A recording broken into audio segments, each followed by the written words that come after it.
Julián, ¿cómo ve usted estos atentados? ¿Terror en Rusia? ¿Es predecible? ¿Era predecible estos ataques? ¿Rebeldes chechenos? Sí, bueno, era predecible en el sentido de que ya existía el precedente. Hay una disputa muy fiera entre el ejército ruso y el pueblo ruso en general y los rebeldes chechenos musulmanes, donde detrás de un contexto de búsqueda de independencia, pero que hay mucho más allá de eso, porque el propio líder rebelde checheno habló no solo de una autonomía o una independencia para Chechenia, sino de crear un emirato regional islámico, lo cual esto no sorprende que haya motivado el entusiasmo de Al-Qaeda, que ve en sus hermanos musulmanes chechenos una especie de aliados o vanguardia en la lucha anti-occidental en general. O sea que en este sentido, basándonos en lo que había sucedido, salvo estos años de relativa calma, sumados a un momento internacional sumamente convulsionado en las relaciones del Islam y Occidente, creo que esto era esperable. Julián, mirando el contexto internacional y leyendo también sus escritos y sus declaraciones en otros medios, ¿usted considera que los musulmanes le han declarado la guerra a Occidente?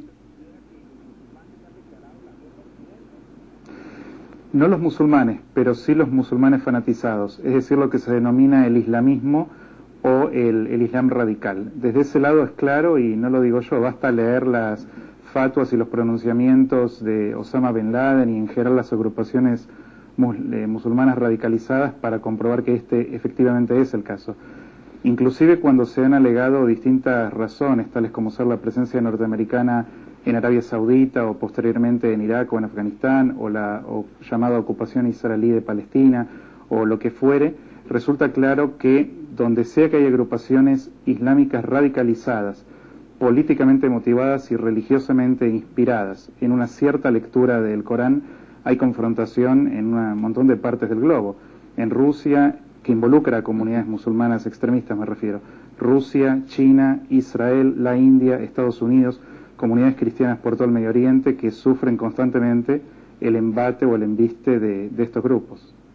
Julián, permítame invitarlo a que se quede con nosotros el debate. Vamos a debatir varios puntos. Quiero que hagamos contacto también con Juan David Escobar, es director del Centro de Pensamiento Estratégico de la Universidad EAFID. Juan David, bienvenido a Suma la Noticia, gracias por estar con nosotros. Buenas noches, Hassan, y gracias por la invitación. Juan David, para que abordemos también el tema del debate, frente a lo que le preguntaba Julián, ¿usted cree que esto es una guerra declarada de los musulmanes o de los islámicos radicales contra Occidente? Yo creo que la aclaración que se hizo anteriormente es la más pertinente. No se puede juzgar al Islam por los radicales islámicos, ni tampoco pensar que el Islam es un bloque homogéneo. Ese famoso choque de civilizaciones fue mal planteado en el sentido de que es una teoría homogenizante y no hay nada más partido que el Islam. Entonces no podemos decir que es que hay una lucha de Occidente con el Islam, porque si no Estados Unidos no tendría relaciones amistosas con Egipto o con Arabia Saudita o con Jordania o otros países del mundo árabe. Entonces es simplemente unas versiones particulares del Islam, extremistas islámicos, los que consideran que Occidente es su enemigo porque tienen una versión particular del Islam, y esos son realmente los peligrosos, los extremistas, que son peligrosos en cualquier parte, extremistas cristianos o islámicos. Finalmente esos son los que son peligrosos y esos son los que hay que tener en cuenta, y no se puede juzgar a todo el Islam por eso. Luis Alberto, enfocémoslo también desde el otro punto de vista. Indudablemente el Cáucaso, y lo hemos debatido acá en Suma la Noticia, es una zona estratégica vital.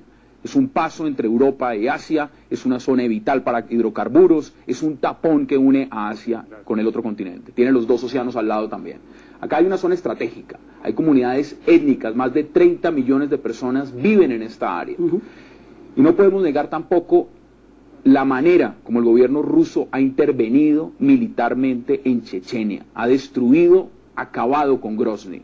Tienen razón de ser estos grupos rebeldes islámicos, no sencillamente son revoltosos, sino también tienen una justificación frente a su etnia. Claro, lo que pasa es que allí son 60 etnias más o menos identificadas y hablan aproximadamente 100 lenguas en toda esta región del Cáucaso, especialmente en el Cáucaso Norte. Entonces, como usted lo planteaba, geopolíticamente tiene unas connotaciones estratégicas y unas líneas de comunicación de Oriente con Occidente. Dijéramos que es un punto donde se articula Oriente con Occidente allí en este sector. Hay un interés grande de Rusia por los hidrocarburos y por controlar toda esta región, porque dentro del pensamiento de los líderes de la antigua Unión Soviética todavía persiste la idea de seguir siendo potencia, no solamente en lo económico y lo militar, sino en lo territorial, y tener el control de estas zonas. Además, porque los islámicos constituyen un problema para los Estados Unidos.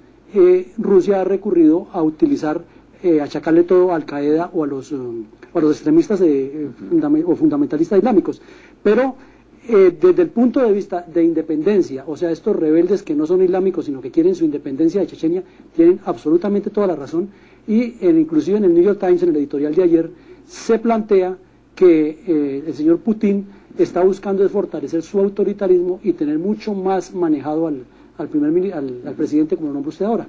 Julián, abordemos también un tema fundamental. Es paradójico, y creo que en eso la comunidad internacional lo ve de esa forma, que justamente el primer ministro Vladimir Putin salga a dar estas declaraciones tan fuertes de arremetida contra estos grupos chechenos, cuando él mismo, en cabeza de su gobierno, patrocinan a Irán. ¿Cómo ve usted esa posición?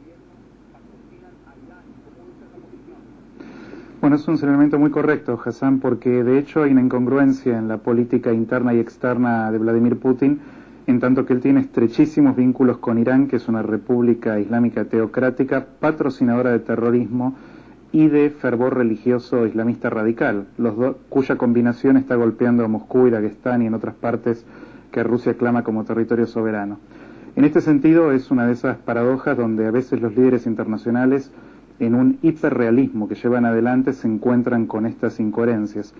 En un sentido muy desagradable y muy trágico, Vladimir Putin está experimentando en su propio suelo los resultados de una política que él de alguna manera viene mirando con el ojo hacia el otro lado, pero que tarde o temprano llega a la propia casa. Leonardo, ahí está justamente esa disyuntiva. Si vemos en el panorama del terrorismo internacional, por eso es que es importante que se divida, porque no hay islámicos buenos y islámicos malos, islámicos radicales buenos, islámicos radicales malos. Mientras Irán es una amenaza para Gran Bretaña, para Francia, para los Estados Unidos, y aplican y buscan esas sanciones internacionales que Rusia no quiere dar, ahora Rusia sí está enfrentado con otros islámicos que estos son perversos. Entonces, ¿cómo se maneja esa dualidad? ¿No son entonces el mismo bloque? Bueno, lo importante es resaltar que en efecto no todos los musulmanes son iguales. Eso es muy importante porque se tiende a demonizar al pueblo musulmán como pueblo, y no todos son iguales. En ese sentido también, en efecto, no es un bloque homogéneo, hay múltiples facciones, hay unos más radicales y más extremistas que otros, y por supuesto esos son los que tienden a desestabilizar estos países que siempre históricamente, digamos, han estado en guerra de alguna manera, en términos políticos y religiosos, ¿no? Porque hay múltiples etnias que no se han puesto de acuerdo en cuanto al opresor, que en este caso es la ex Unión Soviética, en este caso Rusia. Eso es lo que le quería preguntar justamente. ¿Usted cree que el opresor en este caso es Rusia? ¿No es Rusia el opresor en Chechenia? Sí, en este caso sí, y ellos también, como todos los pueblos, tienen derecho a su independencia y demás.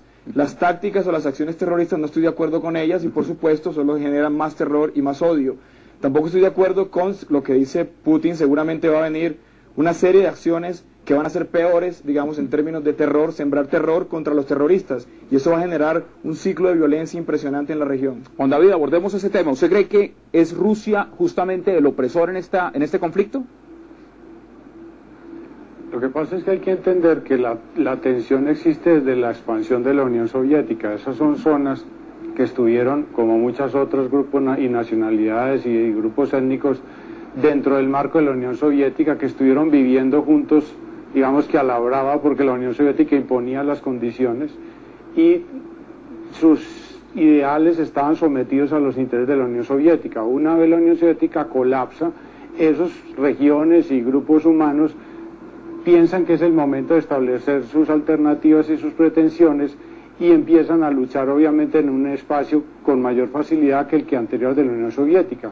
La llegada de Putin lo que está explicando es un intento de recuperar algunas zonas de influencia de la Unión Soviética, y él otra vez por la fuerza va a intentar sostener estas regiones que geopolíticamente son importantes, el norte del Cáucaso, por la influencia de los Estados Unidos en Azerbaiyán y en Georgia, y entonces Putin va a usar todos los métodos que sabe usar. Él es un exagente de la KGB y no es una mansa paloma, y sabe usar los métodos santos y los no santos, o sea que va a utilizar la presión y la fuerza, y los grupos terroristas, en virtud de su debilidad, van a usar también la fuerza.